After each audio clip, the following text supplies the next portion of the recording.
I don't read scripture liberally, and I don't mess around with people's holy books, but I have a very specific relationship with the Church of Latter-day Saints. And I've only ever opened the book and read it twice. Now, I said, I'm going to open it and see if I can find what I found the first time. The first time I was given the Book of Mormon, I was told to read the whole thing. Well, that's not how God and I relate. God has never provided me with a temple of my own to stay in for very long. There's reasons for that, at least so far. And so God talks to me when I need to have God talk to me. At one point in time, I opened up the Book of Mormon and I went right to this section, and it was alarming to me. I was with people and they kept talking about the inheritance.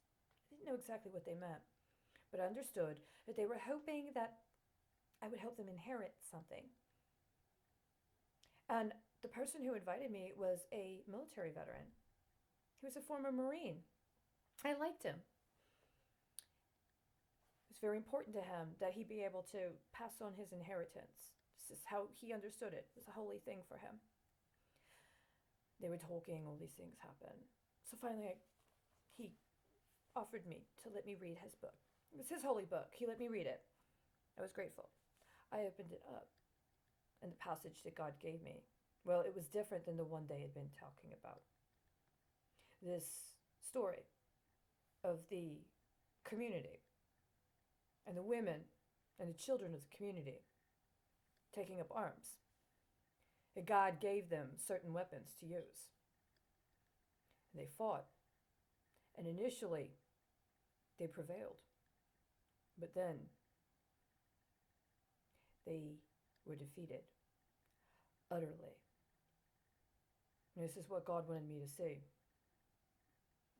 Do not put the children first.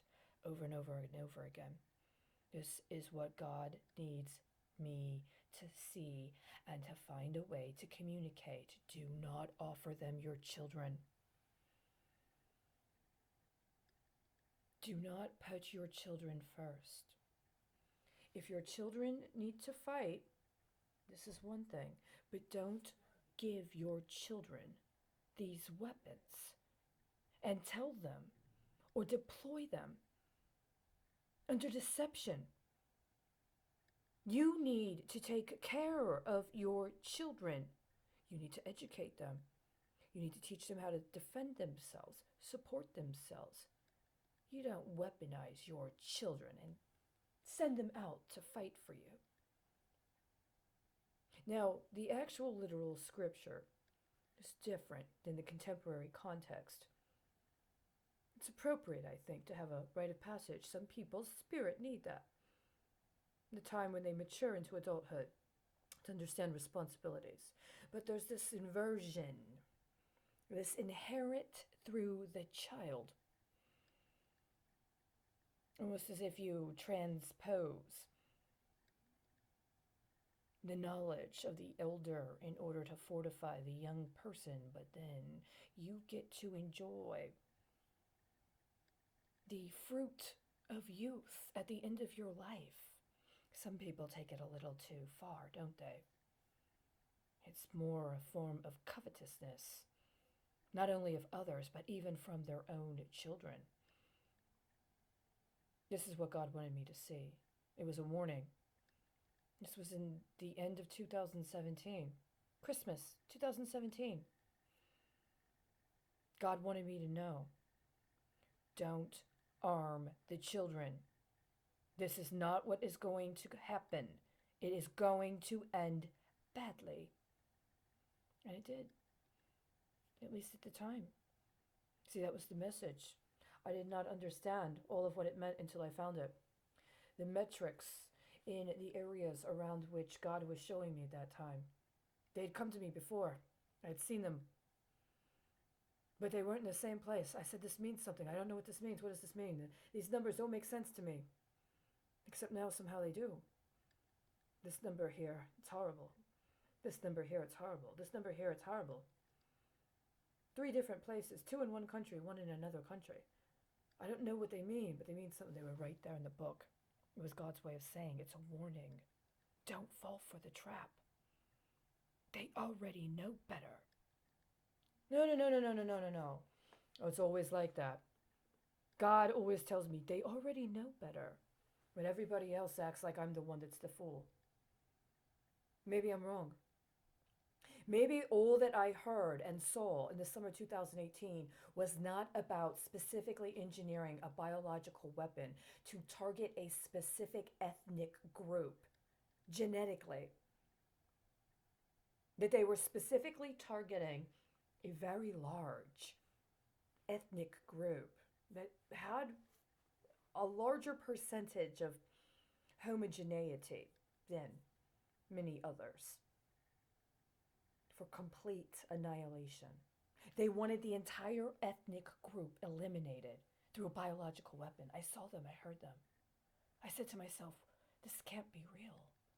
That's a lot of people. You're talking about a very, very large portion of people. That was what. Then they started showing how it was going to be accomplished, how they were going to deploy it, where they were going to send it. Literally, I tracked it for a year and a half. And it actually happened. But I think what happened is they found out about it. And they intercepted the initial weapon. And I think they tweaked it. They reconfigured it. But the problem is such efforts can have multiple stages. Last year, there was an announcement that a large company in China was being sanctioned. They had made an announcement about how they wanted to engage in an endeavor. And what they were going to do was a novel endeavor, and they wanted all of their participants to commit for 6 months.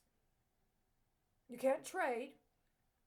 You're in it. You buy in now, you commit for 6 months. After 6 months, that's one thing, but everybody commits. Stick it out no matter what for 6 months. Right before the launch, China shut it down. Now, the thing is, I had been watching for 2 years what went on between China and the United States, specifically with this company, which didn't get to maintain its original design in the United States, right? But we haven't talked about that. Nobody talks about that. I watched major finance travel from the United States to China. Oh my goodness. Horrible things. Horrible things, right? Right before this launch, they shut it down. They say they're going to shut it down for 6 months. Well, we're coming up on that 6 month period, aren't we? There's 6 months that people were supposed to commit. The Chinese regulators shut it down. Now we're about 6 months down the road. What do we have? Something different. We're not talking about a Chinese company. It's not a Chinese company that's working to do this. It's another company. Another company that had very significant declarations, public declarations, concerning what it was going to be doing with what was identified as junk bonds concerning corporate securities here in the United States. And they want to talk about a mutual fund now with China after what I saw last year. Now, I'm sorry on one hand. I would have preferred to have had another course of conversation right now. That's my actual natural comportment. But somebody wanted to go through with this sort of genetic engineering, and somebody wanted to try to behaviorally condition me to something they considered to be more genotypically accommodating to whatever their pre-orchestrated designs were. So that's not how it ended up tonight, is it? No, it's not. Not right now. What do I got instead? I just turned to this.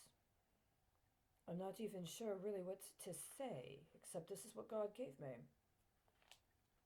Alma, chapter 10,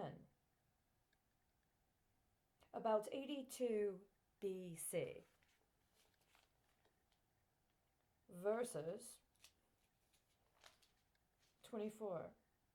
And now it came to pass that the people were more angry with Amalek, and they cried out, saying, This man doth revile against our laws, which are just, and our wise lawyers, whom we have selected.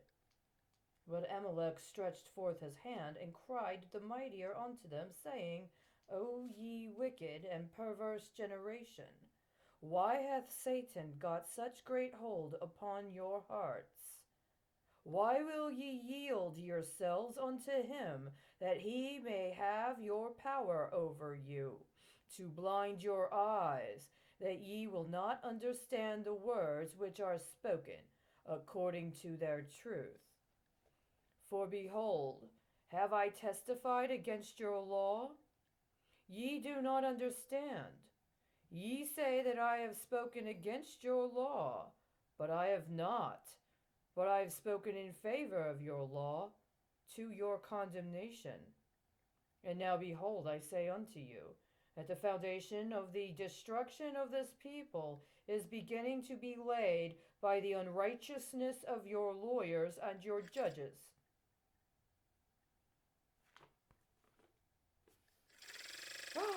Did you hear that? That's only the second time that's ever happened.